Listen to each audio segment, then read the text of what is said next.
Hi everyone. In this video, I'm going to quickly review the relationship between financial statements, and it's very specific to two of the ratios that we use. The first one is ROA. Let me just grab a pen here. I think I've got a pen. So the first one is ROA, and then the second one is ITR. So just so we know very quickly what those are, ROA is simply a reflection of how much money the business makes versus the amount of money it has invested into it. It's kind of the same as you looking at, hey, how much money do I make for an investment? Very similar to ROI, an investment. But ROA steps back a little bit and looks at all the money that a company has invested into the business. So let's just take a quick look at those items. So the money that a company does have invested in the business is on the balance sheet. And there's a number of things typically listed on the balance sheet. If you look at it, you might have cash, you might have accounts receivable, you may have land. And then you'd also have this thing over here, which is inventory. And when you sum inventory is obviously goods that you have, that you with the intent of selling them. Okay, I'm going to delete that little line I put there just so we can see the label. So we'll put it in here as inventory, and then we add those up, and those end up being our total assets, which is the column next to it. So in this particular business, doesn't matter what it is, we carry inventories ranging from $2 million in the first quarter, we go up a little bit to 2.3, then down to 2.1, and then down to 1.8. Okay, and then the average assets which are a reflection of everything the business has that it owns, so the land and cash in the bank and accounts receivable, totals between, it looks like here, 15.2 million on the low side and 18.4 million on the high side. Okay, so that is the items on our balance sheet. And then we have the items that are on our income statement. And the income statement, totally different financial statement, right? It's the location where generally we put our revenues and expenses and compare the two of them. So it's very common to have something like total sales, but for this entire tutorial on ROA and ITR, we actually don't need that. It is, again, it's an item, and remember, sometimes on cases and those types of things, you're given information you simply don't need. To calculate ROA and both ITR, though, we do need to know how much money we've made, which is net profit, and we also need to know what the cost of the goods sold were, so that we have a baseline. Okay, so before, when we sell them for a higher amount than what we bought them for. Generally, what we bought them for, manufactured them for, is the cost of goods sold. Okay, so those items together help us. Those are the only items, rather, that we need to form ROA and ITR. So let's take a look at ROA first. So we'll do this one in green. So we'll circle ROA here. So the formula for ROA is pretty simple. We're going to take net profit. We are going to divide it by the average assets. So let's zoom in here. So we're going to take this net profit number here from our income statement, and then we're going to move over here, and we're going to take this average of our total assets. And remember, it's an average, it's not a sum. If you look at our total assets, it's the average of the 4 quarters, right? How much at any one point in time do we typically have invested? So in this case, if we simply divide one into the other, we get 8.64, or actually 8.6%, okay? So hopefully that makes sense. That's an important number just on a global scale, right? Again, it's the amount of money you're making. The owners of this company, or owner, have invested $16.775 million in the assets, and what they produced on that in this particular period was $1.45 million. That was the net profit, right? So that's how much money they made. Okay, the next one that we look at is turn ratio, and I'm going to turn back to blue for this one. So turn ratio is a reflection of the amount of inventory that you keep. How often do you turn it over, or do you sell the typical amount of inventory that you have in stock? So in this case, the higher the number, the better. It's it's parallel like ROA. You want to have a higher number here. It just means that you're more frequently turning over the value of your average inventory over time. Okay, so this formula is pretty simple. We take the sales at the cost of goods sold, and then we divide those by the average amount of inventory we keep at any one point in time. Okay, so we're then going to take the sales of our cost of goods sold, and we're going to drop it in right here. And then we are going to take our inventory, the average inventory. Again, you see we go from 2 million, 2.3 million, 2.1 million, 1.8. When you average that out, it comes to 2,050,000. So that then equals, when we divide one into the other, of 5.4. That's a whole number. It's not a percent. It just means that throughout this time period, which is a year, we turn over that inventory approximately 5.4 times.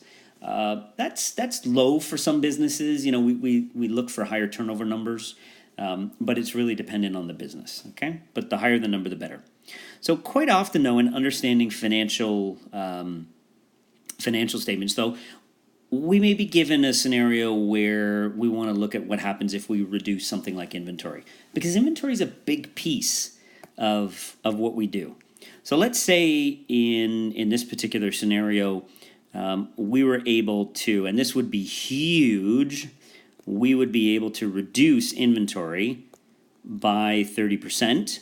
And maybe we know that our cost of capital is 25%. Okay? So those are the two things that we know. We just, somehow, we're champions, we were able to reduce the inventory by 30%. And we also have a cost of capital of 25%. We should be able to, and you should be able to understand how that impacts the financial statements and how, more importantly, it changes things like ROA and ITR. Okay, so first thing is that, hey, if we have a reduction in inventory, let's figure out what that's going to be. And we always pay some money to keep our inventory on the shelf, right? So if we know that our cost of capital for the firm is 25%, whatever we save in inventory, we're going to reduce that expense. We're not going to have to pay that 25% out. So in this scenario, we keep just over 2 million. Oops, 2,050,000. And if we reduce that by 30%, let me just do some quick math here. That looks like it comes out to our new average inventory will be 1.435 million. Okay, so that's pretty significant. If you could achieve that, that would be fantastic, right? Because we've taken, again, I'll go back up here. We've taken a $2 million inventory down on average, change colors here, to a 1.435. So that resulted in an actual reduction of the inventory of $615,000. That's the 30% reduction. Okay. Now that's not savings. We just were able to take the average inventory down. But what would be savings is not having to borrow or use any capital to pay for that $615,000. So the savings is actually $615,000 times the 25%. The 0.25 or the 25% cost of capital. So what that means is that in a year, that actually translates to, if we take 615 times 25%, that is a savings of $153,750. That is savings. Now, savings is kind of unique because unlike when you sell something for $1, savings, you actually get to keep every dollar that you save, right? It's the idea that, hey, if I sell $1 worth of product, I still have to take out the cost of that product, the administration and everything. Maybe I keep 10 cents. If you save $1 in cost somewhere, that dollar goes straight to your bottom line. So what happens is that $153,000 gets added to net profit. It is money back into the business. Okay, so we saw that our net profit, I'm going to stay in red, was 1.45 million. So we'll take that number down here. So we're going to add in 1,450,000. We're going to add the two of these together. So our new net profit for this period becomes 1,603,000. $750, right? $1,603,750. That is our new net profit. Okay, so I mean, there's a pretty big impact both to average inventory, taking inventory down from $2 million down to the 1.435. That's a big savings, and it's going to do two things. Number one, it's going to improve our ROA, and then second to that, it is going to improve our turn ratio. So let's do that again. Let's do our ROA. So our ROA, again, I mean, the formula is pretty simple. We are going to take net profit and we are going to divide it by the average assets. Okay? So our revised net profit in this case is, let me go back. It's this number here, 1,106,750. 1,603,750. We are going to divide it by the average assets.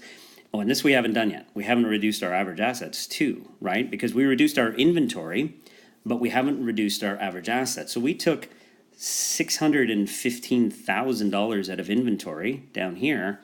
So really, I mean, our average assets is going to reduce by that amount as well. So instead of it being, $16,775,000, our average assets is going to reduce down to $16,160,000.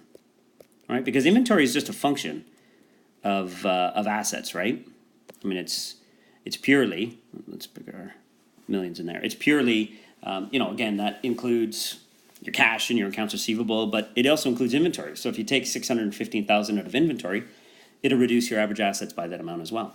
So if I do the quick math on this, that improves our ROA to 9.92%.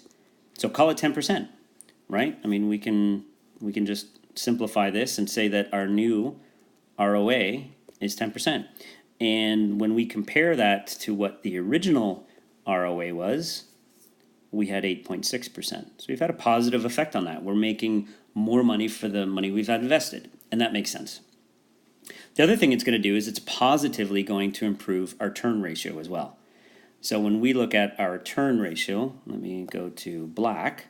So our ITR, or our turn ratio. So our turn ratio, again, is our sales amount at the cost of goods sold. Sorry, that's a bad chicken scratch there. It's sales at cost of goods sold. And then we're going to divide that by our average inventory. And we've had some reductions in inventory, right? So this is going to have a positive effect as well. So sales hasn't changed. Our sales at cost of goods sold is still $11,100,000. So let's take that over. Okay, so it's $11,100,000 divided by, and now we have had a positive effect on our average inventory, right? Because we've been able to take it from $2,050,000, we took it down to $1,435,000, right? Because we took that 30% of inventory away. Okay, so when we divide those into each other, our new turn ratio, I should be able to do this in my head, but not, so that is, bear with me one second, use my calculator, 7.735, so it looks like 7.74-ish in terms of turns, right? So that's how often our inventory is turning over. Now remember, a higher number again is better. And if we go back to the original turns, our original turns was 5.4. So we've been able to have a very positive effect in this case on both the ROA increasing to almost 10% from 8.6, and then our turn ratio increasing to 7.7 from 5.4. So it's important that you understand the impact, particularly in supply chain, because inventory has such a vital role to play in the overall financial success of a company.